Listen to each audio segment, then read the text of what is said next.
Brought to you by Penguin.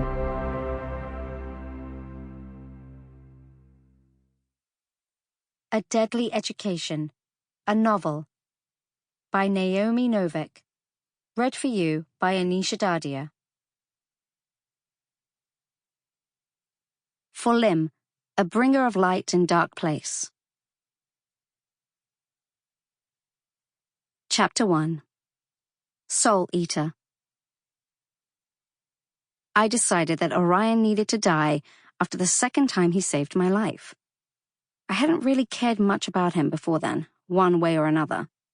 But I had limits. It would have been all right if he'd saved my life some really extraordinary number of times, 10 or 13 or so. 13 is a number with distinction. Orion Lake, my personal bodyguard. I could have lived with that.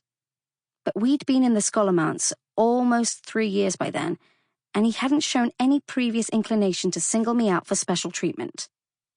Selfish of me, you'll say, to be contemplating with murderous intent the hero responsible for the continued survival of a quarter of our class. Well, too bad for the losers who couldn't stay afloat without his help. We're not meant to all survive anyway. The school has to be fed somehow. Ah, but what about me, you ask? Since I'd needed him to save me. Twice even. And that's exactly why he had to go. He set off the explosion in the alchemy lab last year, fighting that chimera. I had to dig myself out of the rubble while he ran around in circles whacking at its fire-breathing tail. And that Soul Eater hadn't been in my room for 5 seconds before he came through the door. He must have been right on its heels, probably chasing it down the hall. The thing had only swerved in here looking to escape. But who's going to let me explain any of that? The chimera might not have stuck to me.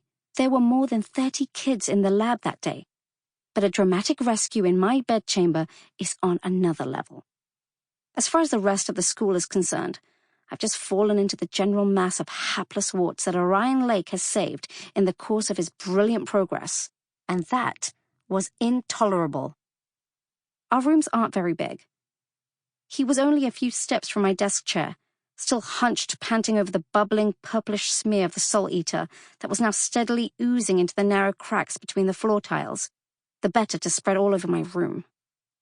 The fading incandescence on his hands was illuminating his face. Not an extraordinary face or anything. He had a big, beaky nose that would maybe be dramatic one day when the rest of his face caught up. But for now, it was just too large. And his forehead was dripping sweat and plastered with his silver-grey hair that he hadn't cut for 3 weeks too long.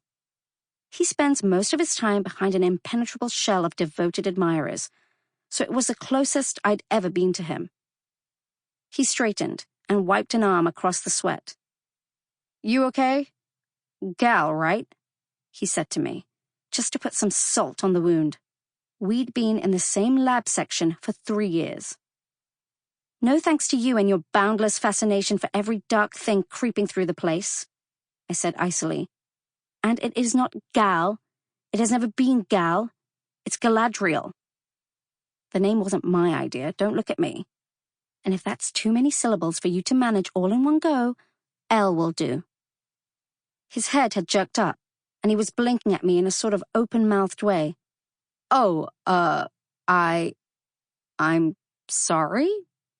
he said, voice rising on the words, as if he didn't understand what was going on. No, I said. "I'm sorry. Clearly I'm not performing my role up to standard." I threw a melodramatic hand up against my forehead. "Orion, I was so terrified," I gasped, and flung myself onto him.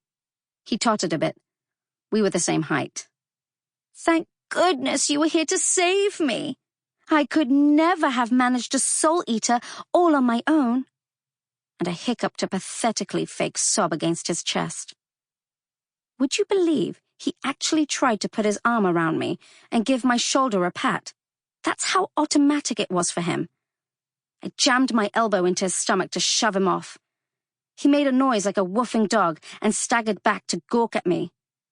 "I don't need your help, you insufferable lurker," I said. "Keep away from me, or you'll be sorry."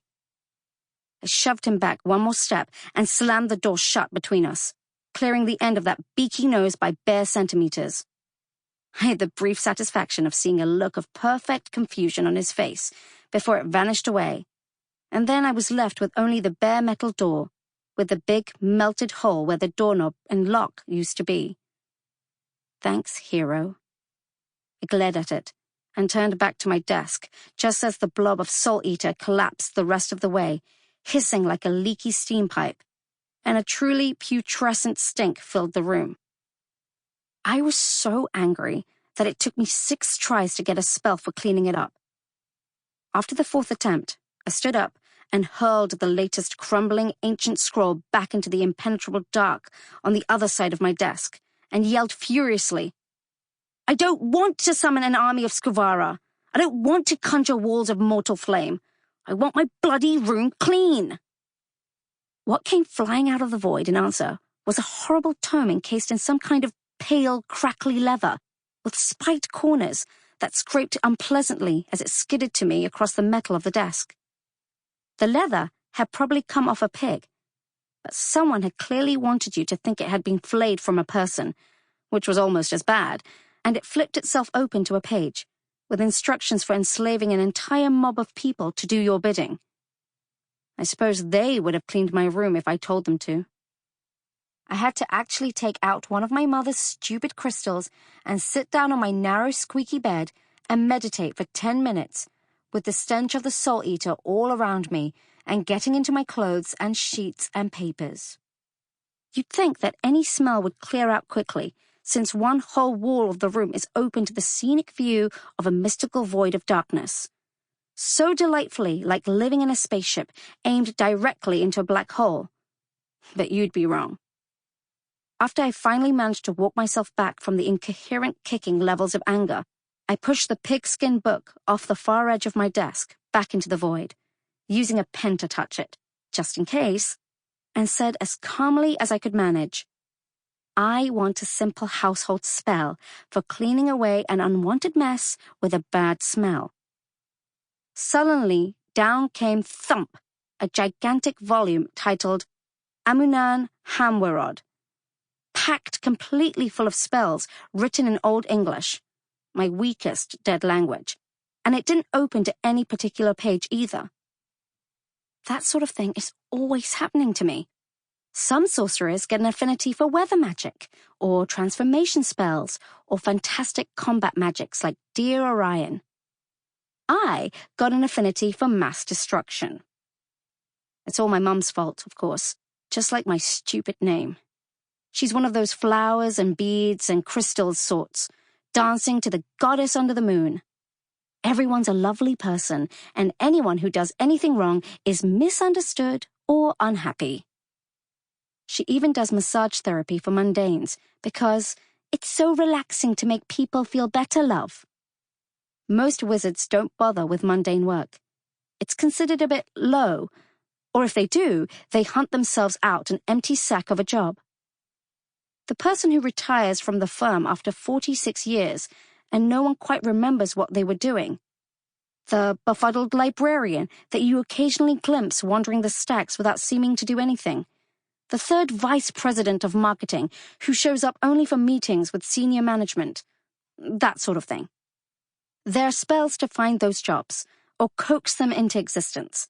And then you've provided yourself with the necessities of life and kept your time free to build mana and make your cheap flat into a 12-room mansion on the inside. But not Mum. She charges almost nothing, and that little, mostly because if you offer to do professional massage for free, people will look at you sideways. As well they should. Naturally, I came out designed to be the exact opposite of this paragon, as anyone with a basic understanding of the balancing principle might have expected. And when I want to straighten my room, I get instructions on how to kill it with fire. Not that I can actually use any of these delightful cataclysmic spells the school is so eager to hand out to me. Funnily enough, you can't actually whip up an entire army of demons on just a wink. It takes power, and lots of it. And no one is going to help you build mana to summon a personal demon army. So let's be real. Sample complete. Ready to continue?